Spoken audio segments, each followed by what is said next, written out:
In August 2003, Matt Thompson was struck by lightning in Colorado. So my tongue ring. It blew out. No, dude. Was the lightning attracted to his metal tongue piercing? Oh, it's broken off in there, it looks like.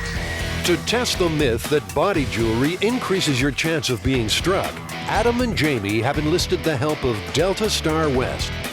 They manufacture industrial-grade electrical machinery. We still feel nice and cool. Adam's freshly made gelatin heads are the focal points. He has to suffer as much as I have.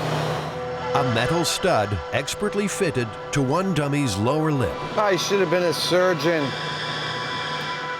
All right, let's see how it does. We have this gigantic bank of capacitors, which creates over 1 million volts at something like 1,000 amps. And it's sending electricity across this wire through this electrode, and these heads, which are grounded, will complete the circuit. Essentially, they're making mini lightning at the flick of a switch.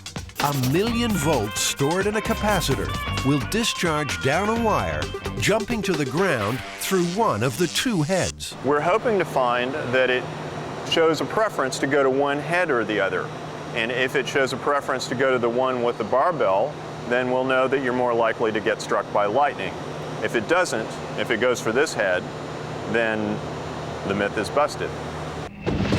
Real lightning can be over 100 million volts. It kills about 100 Americans a year. This 1 million volt jolt would still turn you into toast. Everyone's keeping a safe distance.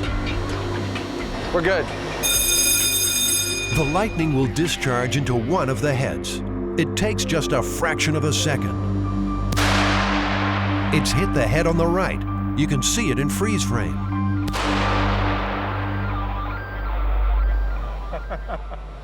Here it is again on high-speed camera.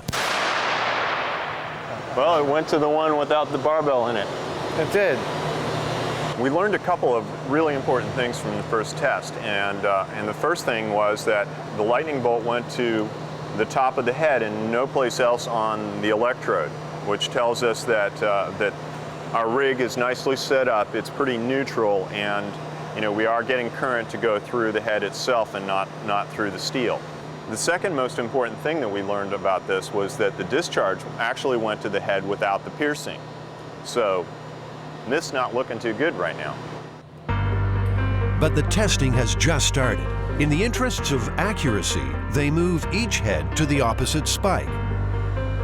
We're just doing a control by swapping the heads on the rig and making sure that the rig doesn't prefer one direction or the other.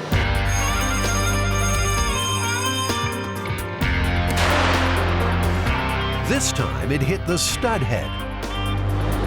Well, one, I think, really important thing that I just saw was, I guess I was focusing in the right place at the right time. I saw the lightning bolt travel down like this, and it went right along this pathway. It did not go to that.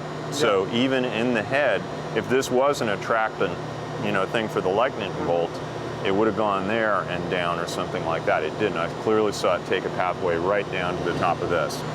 We're good to go on another shot. So the lightning hit the head, but not the stud. Same thing. Yeah, I saw that too. Interesting that it really doesn't do anything to the gelatin that we can see. Truly. So that's 2 strikes to the pierced head, 1 to the control head. Will swapping them back make a difference?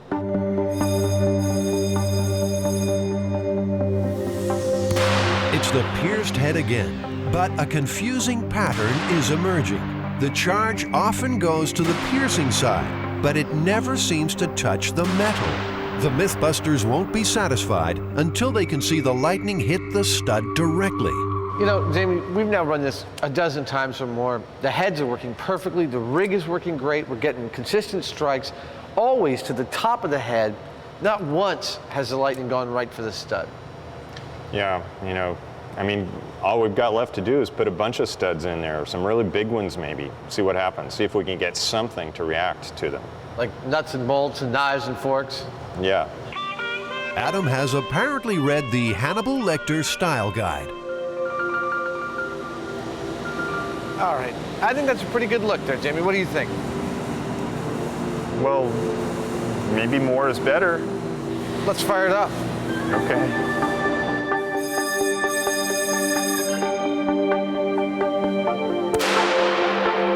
I mean, it went to the head with the studs in it. Still didn't touch the studs. Went right down through the middle. Yeah.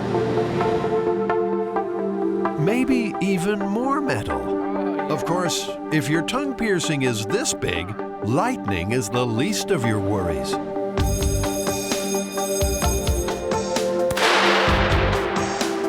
I saw it go into the top of the head and go out to the bolt and back in. It just goes to show, you know, don't put any really big bolts in your mouth during a thunderstorm. Finally, a test for the mother of all studs. Well, cheek piercing there. It's unlikely to catch on at many nightclubs, though it might just help you get in the door. Will it attract lightning?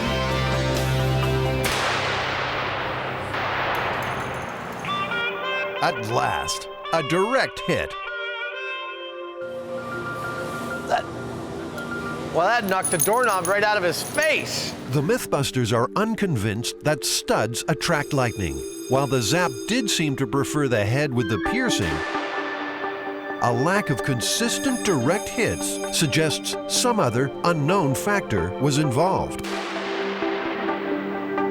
We could have done this 1,000 times and still not gotten that same result. You know, lightning is just really unpredictable.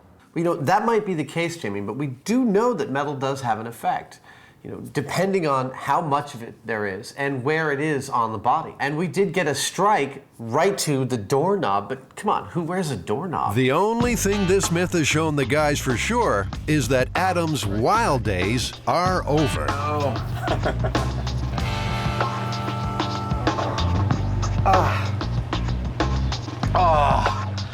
Heaven. Oh, God. That was horrible. There we go. My tongue is free. Yeah. Oh. That microphone acts as a trigger. It'll hear Bob quack and switch on the main mic a few yards away. That will record the initial quack, then listen for echoes bouncing back. The whole shooting match plotted by a computer. You know what happens to ducks that don't cooperate, huh? Yeah.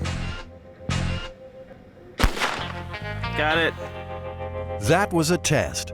You can see the initial shot from the starter's pistol is the peak on the left, and the smaller bumps after it are the echoes coming back. The system works. Now, for the ducks.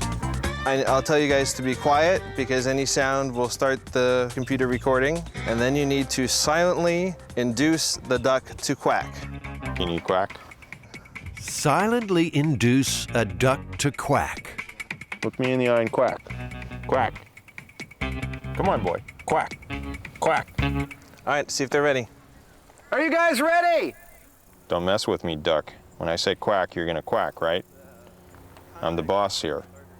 Don't give me any beak. Quiet. Give him the thumbs up.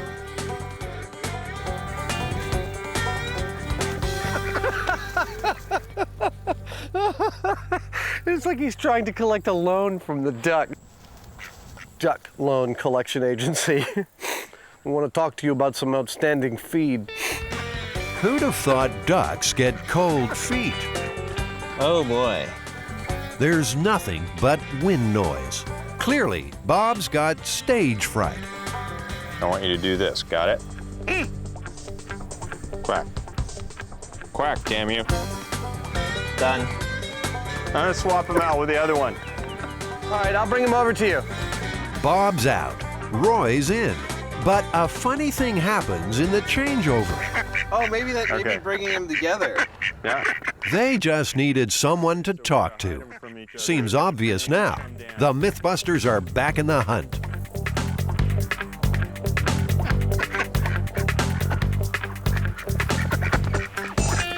Ah, that looks like a quack. It's astonishing how well that works. There's something else astonishing. They've got the quack, but they don't have an echo, not a one. But then, there's not much here for the sound to bounce off. In terms of trees and plants and so on, you don't get very much of an echo, certainly not off of leaves. Roger thinks if there were any echoes, the background noise drowned them out. A sweetheart dog. To prove that, and bust this silly myth once and for all, Bob and Roy will have to go hi-fi. Okay, that's really cool. Meyer Sound makes top-of-the-range concert speakers. Roger's their staff scientist. Hi, guys.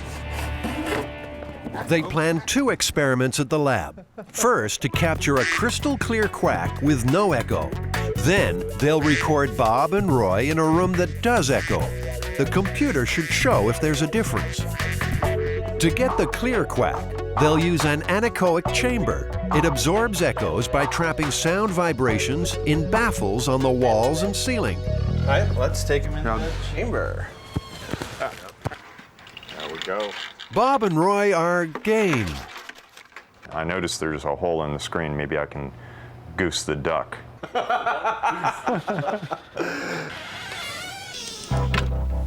Quack!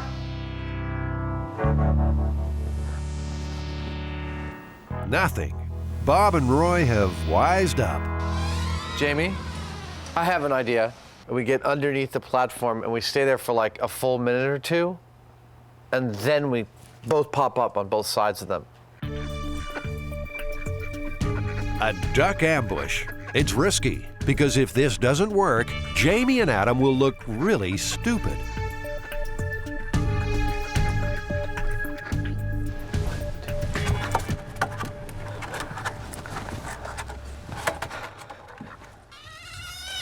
Anything? Nothing. Nothing at all. Peep. Not a peep. It's all starting to look like a high-tech waste of time. When, for no apparent reason, Bob and Roy get chatty. Got something. It's a pristine quack. And it turns out there is something different about it after all. Well, I never, he's saying. It's a series of exponentially decaying impulses, which looks almost exactly like room reverberation. This is the exact moment Jamie is blinded by science. Have you been paying attention?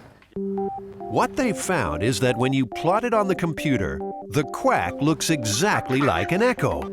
And that could explain the origins of the myth. Its echo might actually sound just like its quack. It might blend together for you. So you might be hearing an echo, but think you're still hearing the quack. Time to crank up the second experiment in the echoey room.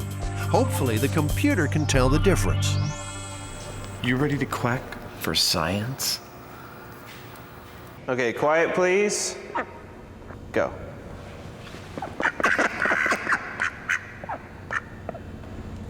Got it. You did really, really good. Good job. No, you did excellently.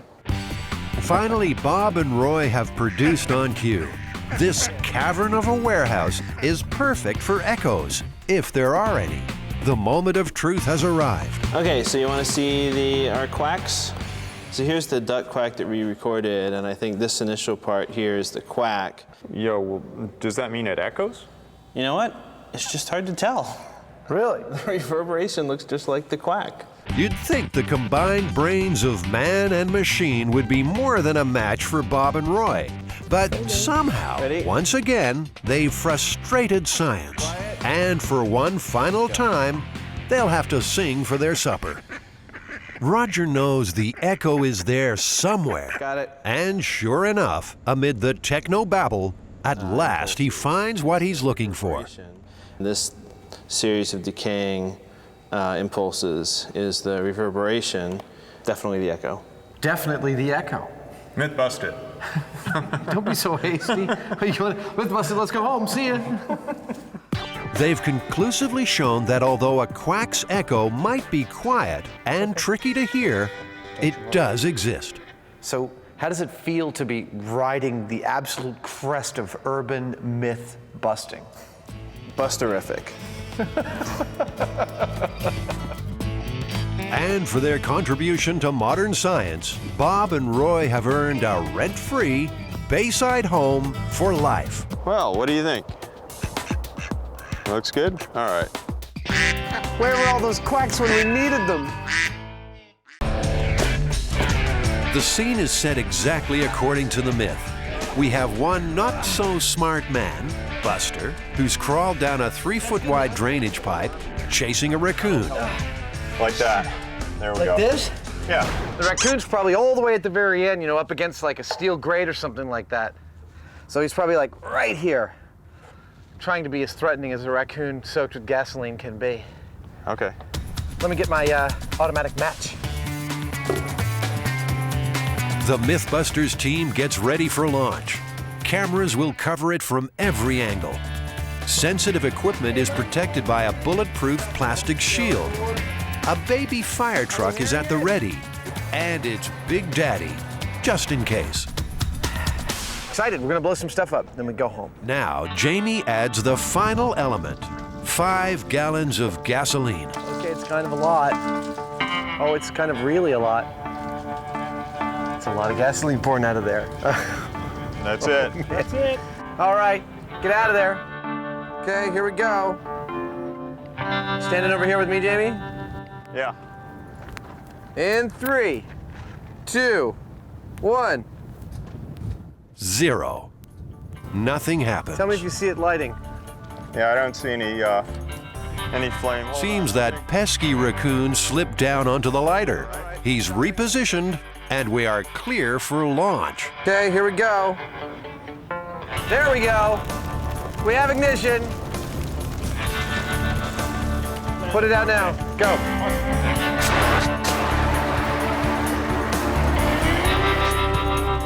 Well, that wasn't nothing at all. Nope. That was like a little campfire. Well, it probably would have set the whole tube on fire after a while. It singed the heck out of our raccoon. Let's see how our raccoon did. That's one piping hot toy raccoon, all right, but not much else, and certainly not enough to satisfy the destructive desires of these 2 strange men. The myth is in fact busted. But there's always 2 parts to a Mythbusters story. There's replicating the myth, and then there's duplicating the result. And we replicated the myth, we got nothing. Now it's time to see what it takes to launch him out of that tube. In the world of weaponry, a sabot is used when a specialized bullet or projectile is too small for the barrel of a gun. The sabot fits around the bullet to seal the chamber, so the blast from the gunpowder can send it firing out of the barrel. It's hard enough remembering how to say sabot. Now, Jamie has to work out what to make one from. That's about 2 feet, so darn, that tube's big. It's gonna make me work. Oh, Jamie, that's beautiful. Easy as pie. But, usually things don't work this easy. 35, jeez, you're within a 1/4 inch. Yeah, seems like it should be perfect. So without this thing, gases would just go past the dummy and not propel him. With it, it blocks the chamber, and hopefully it will carry the dummy with it out of the barrel. The sabot will fall away in its 4 parts as we've designed it, and the dummy will continue on his trajectory. Let's hope the plan stays on target, because back on the firing range, we are now working with dangerous explosives. Second circuit, just to the end of the tube here, and then if we have a problem with the first circuit, we'll just tie into this. Sounds good. So I'll tie this on and throw it on? We want to fire a 180-pound projectile 200 feet. So, how much gunpowder will we need? Well, in World War II, the guns of the mighty U.S. battleship Missouri used 660 pounds of explosive powder to launch 2,700-pound projectiles with a range of up to 23 miles. There are no records of raccoons being present on the USS Missouri. Back up on the backup, preparing to launch. John McLeod normally creates pyrotechnics for Hollywood films. Today, he's cooking up a different kind of blockbuster. We're using 10 1-pound cans of the quacks black powder. That should give us a pretty good bang. Buster is locked in the sabot and loaded into the pipe. Okay. Oh, yeah. Oh, baby. Okay, we need a little more push here. All right, here we go. Okay, ready? That's good, right? Well, that's tight, huh? That's pretty good. Cue the bomb. So that's the 10-pounder, isn't it? It's a 10-pounder. Don't look like much. Not until it goes off. The local geese are heading south to safety. You think they can tell we're about to blow something up? John will use an electric detonator to ignite the powder. With the wiring all checked, it's time to seal the end of the pipe. Look at that, that's perfect. All right, I'm gonna bury it. The pipe must be plugged to direct the force from the blast towards Buster and send him out the other end of the tube. Will it work? That's in the lap of the gunpowder gods. I think if the worst thing that could happen was it would rupture the back end of the tube and maybe shoot dirt and sand and possibly little rocks. It's also, I'd say 50% likely that it stays back there in the tube and the whole thing just blows up. That's totally acceptable to me as well. The whole damn thing could blow up for all we know, but our best shot is that it's going to come out of there and it's going to come out really fast and it's going to look really cool. Jamie is so confident, he's parking Buster's wheelchair right where he thinks he'll land. Jamie, you hoping to catch him? Yeah. All right, that's about the most optimistic thing I've ever heard. If you catch him, I'll give you $100. Okay, let's put this Big Bang Theory into practice. You want to put some protection on there? No, I think I'm all right. He thinks he's all right. Firing in 3, 2, 1.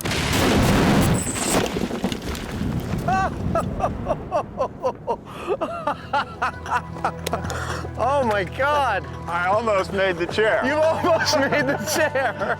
We've got two very excited Mythbusters on our hands. He survived!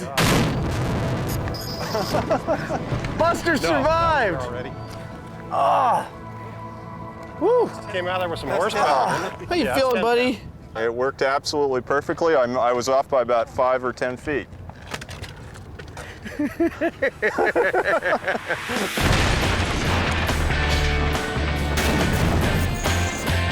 Buster heroically executed a textbook superhero-style exit from the cannon. Oh my God! You know, I got to say, I think we planned this whole thing really well. The sabot worked. He did launch a significant distance out of the barrel. The myth says 200 feet that the guy lived. I tell you, watching that dummy land, there's no way he would have lived at that distance, let alone that distance again. This myth is just, complete and utter lunacy to think that it's true. Well, Buster, how you feeling, man? What do you think? Raccoon rocket, true or busted? What do you think, Jamie? I'd say it's pretty effectively busted. You know, we would have died if we'd been in Buster's place, that's for sure. Man, he is a little worse for wear. Well, Adam, do we have everything we need here for this experiment? I think we do. We've got the acid, we've got the salt, we've got the voltage meter for testing salinity, thermometer, and perhaps most importantly, in fact, without this we couldn't do the experiment, we have our test subjects here, our frog eggs. With the octopus angle ruled out, they have opted for frog's eggs and tadpoles, small and common enough in nature to be swallowed, and they don't need constant parental care. Yeah, those puppies came all the way from Florida. They have a lot of frog farms down there, I understand. 3 flasks represent different conditions in the stomach. One for body temperature, water heated to 98.6. One of salt water, the same salinity as the human body. A third with a pH of 2 contains acid, imitating human stomach juices. A 4th flask is the control sample. All right, so we got some tadpoles and some eggs in there. Let's say we do 2 of each. Okay, you got the little squirt bulb? I do. Here we go. The control sample of eggs and tadpoles will swim in a flask of aerated water, the ideal environment for tadpole survival. You ready for the acidity? Okay. Okay, which one is that? Acid, this one here. Hydrochloric acid actually secretes in the stomach, and it's powerful stuff. Extremely corrosive. A single drop can eat through wood. Jamie and Adam need to dilute their pure hydrochloric to match stomach acidity. Yeah, real close. All right. 1.99. All right. The pH scale runs from 0 to 14. Pure water is neutral with a pH of 7. Anything below 7 is acid, and anything above is alkaline. Common examples range from battery acid at 1, the stomach at 2, an apple scores a pH of 4, and milk of magnesia a mild 10.5. Doesn't seem to be doing so hot. He's definitely more laconic than his racetrack friends here, you know. He's just kind of sitting there on the top. Next, the body temperature test. They heat water to 98.6 degrees Fahrenheit. Okay, here we go. He's not, you know, doing a racetrack thing like his brethren down here in the Pyrex. For the next phase of the experiment, Adam's making a personal contribution. Here we go. What Adam's doing is measuring the electrical conductivity of his saliva. Now, we're going to try and replicate that conductivity in water by adding salt to it. Electrical resistance is the best way to determine salinity because dissolved salts are strong conductors. In Adam's mouth, the resistance is low, measuring around 4 kiloohms. There's one. He's doing pretty good. No, he's actually doing fine. Here's another. Salinity, they both seem to be doing okay, so we should leave this overnight and see how it does. Yeah. Tadpoles might find it tough going in the stomach, but are there any life forms tailored to the conditions?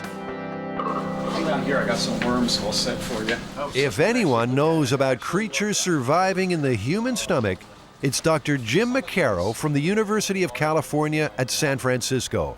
As a professor of pathology, he's heard all the stories. Why would it not be possible for a thing like an octopus or a snake to grow and develop in your body? The acid in your stomach is there to dissolve meat and other food materials, and any type of living organism that doesn't have a way to protect itself against that is going to just wind up as digested food.